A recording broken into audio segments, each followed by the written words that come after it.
നിങ്ങൾ ഒരാളെ ആലോചിച്ചിട്ട് നിങ്ങളുടെ ലൈഫിലേക്ക് ആൾ തിരിച്ചു വരുമോ എന്നുള്ളതാണ് നിങ്ങൾ ആലോചിക്കുന്നതെങ്കിൽ നിങ്ങൾക്ക് ഫസ്റ്റ് കാർഡ് കിട്ടിയിരിക്കുന്നത് ഡെവിലാണ്. ഇതിൽ പറയുന്നത് എന്താണെന്ന് വെച്ചിട്ടുണ്ടെങ്കിൽ നിങ്ങൾ ഭയങ്കരമായിട്ട് ആഴത്തിൽ ഡെപ്തായിട്ട് ബോണ്ടിങ് ആയിട്ട് സ്നേഹിക്കുന്ന രണ്ട് വ്യക്തികളായിരിക്കാം, അല്ലെങ്കിൽ സ്നേഹിച്ചുകൊണ്ടിരിക്കുന്ന വ്യക്തികളായിരിക്കാം. പക്ഷേ നിങ്ങളുടെ റിലേഷൻഷിപ്പിൽ, നിങ്ങളുടെ ദാമ്പത്യ ജീവിതത്തിൽ, പ്രണയ ജീവിതത്തിൽ, നിങ്ങളുടെ ആ ഒരു ഫ്രണ്ട്ഷിപ്പിൽ ഇടയിൽ ഒരു പ്രശ്നം നിലനിൽക്കുന്നുണ്ട്. അതെന്ന് വെച്ചിട്ടുണ്ടെങ്കിൽ ഒരു വ്യക്തി നിങ്ങളെ പറഞ്ഞിങ്ങനെ മറ്റൊരു വ്യക്തിയുടെ കുറ്റങ്ങളും കുറവുകളും മറ്റു കാര്യങ്ങളും പറഞ്ഞ് ധരിപ്പിച്ചുകൊണ്ട് ആ ഒരു ഫ്രണ്ട്ഷിപ്പിൽ നിന്ന്, ആ ഒരു റിലേഷനിൽ നിന്ന്, അത് നിങ്ങൾ വീട്ടിലായിരിക്കാം, ഫാമിലിയിലായിരിക്കാം, അല്ലെങ്കിൽ പുറത്തായിരിക്കാം, എങ്ങനെ വേണമെങ്കിലും ആയിരിക്കാം, അപ്പോൾ ആ ഒരു വ്യക്തിയിൽ നിന്ന് നിങ്ങളെ അകറ്റി നിർത്തിയിരിക്കുകയാണ്. പക്ഷേ ഒരു കാര്യം ആലോചിക്കണം, ഇവിടെ ഒരു രണ്ട് പേര് തമ്മിൽ കണക്റ്റഡ് ആണ്. പക്ഷേ ഈ ഒരു ചെയിൻ അത് പൊട്ടിക്കഴിഞ്ഞിട്ടുണ്ടെങ്കിൽ, അതായത് ഏത് നിമിഷം വേണമെങ്കിലും അതിൽ മാറ്റങ്ങൾ വരാം. താൽക്കാലികമായിട്ടിരിക്കുന്ന ആ ഒരു ബ്ലോക്ക്, ആ ഒരു സ്റ്റക്ക് മാറി നിങ്ങളിലേക്ക് തന്നെ, അല്ലെങ്കിൽ നിങ്ങൾ അവരിലേക്ക് തന്നെ തീർച്ചയായിട്ടും എത്തും.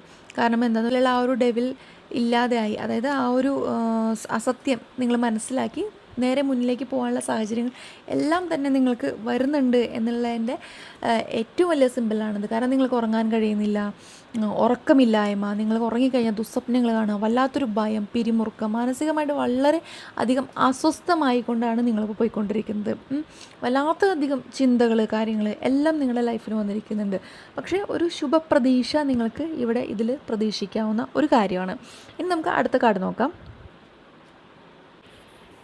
ഈ ഒരു കാർഡ് നിങ്ങൾ അഗാധമായിട്ടുള്ള ചിന്തയിലാണ്, അഗാധമായിട്ടുള്ള ഒരു ആത്മപരിശോധനയിലാണ്, ഒറ്റയ്ക്കിരിക്കുന്നു, ചിന്തിക്കുന്നു, ലൈഫിനെ വീണ്ടും പുനഃപരിശോധിച്ചുകൊണ്ടിരിക്കുന്നു, കഴിഞ്ഞു പോയ കാര്യങ്ങളെക്കുറിച്ചിട്ടും ഇപ്പോൾ ഉള്ള കാര്യങ്ങളെക്കുറിച്ചിട്ടും, ചുറ്റും പറഞ്ഞു തരുന്ന കാര്യങ്ങൾ, ആൾക്കാർ പറഞ്ഞു തരുന്ന കാര്യങ്ങളെക്കുറിച്ചിട്ടും. കാരണം നിങ്ങളുടെ ലൈഫിലേക്ക് ആ ഒരു വ്യക്തി വേണോ വേണ്ടയോ എന്നുള്ള, നിങ്ങളുടെ ആ ഒരു ഫ്രണ്ട്ഷിപ്പ് വേണോ, നിങ്ങളുടെ ആ ഒരു നിങ്ങൾ ആഗ്രഹിക്കുന്ന ഒരു വ്യക്തിയെ വേണോ വേണ്ടയോ എന്നുള്ളൊരു അഗാധമായിട്ടുള്ളൊരു കൺഫ്യൂഷൻ, ഒരു ഭയങ്കര തികഞ്ഞ ഒരു തീരുമാനം എടുക്കാൻ കഴിയാതെ നിങ്ങൾ ഭയങ്കര സ്റ്റക്കായി നിൽക്കുന്നത് നിങ്ങൾ പുറത്തു വരും.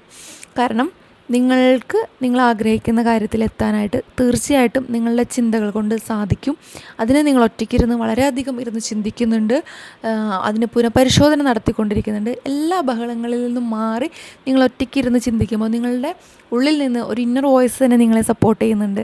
അപ്പോൾ നിങ്ങൾ ആ ഒരു വോയിസ്, നിങ്ങൾ ആഗ്രഹിക്കുന്ന ഒരു വോയിസ് നിങ്ങളിലേക്ക് എത്തും.